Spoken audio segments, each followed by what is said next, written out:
Kalifornien gick vidare med den första lagen i sitt slag som reglerar AI-chatbotar. Den 13 oktober undertecknade guvernör Gavin Newsom lagförslaget. Beslutet kommer efter oroande rapporter om tonårssjälvmord där chatbotar spelar en roll i händelserna som föregick dödsfallen. Brian Downing, biträdande professor i juridik, talar om lagligheten kring interaktioner med chatbotar.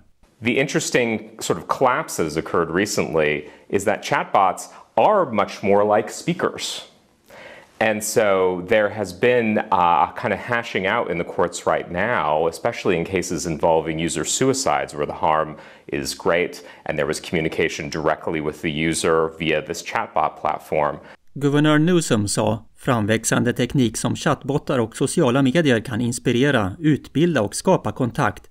Men utan tydliga skyddsräcken kan tekniken också utnyttja, vilseleda och utsätta våra barn för fara. Slutcitat. Enligt den nya lagen måste minderåriga få påminnelser om att ta pauser och skyddas från att exponeras för sexuellt explicita bilder som genereras av chatbotar.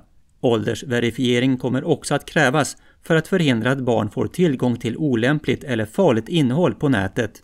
Ytterligare skyddsåtgärder inkluderar varningsetiketter som påminner barn om riskerna med långvarig användning av sociala medier. Det kommer också att införas strängare straff för personer som tjänar pengar på olagligt deepfake-innehåll. David Lam rapporterade för NTD News från Kalifornien.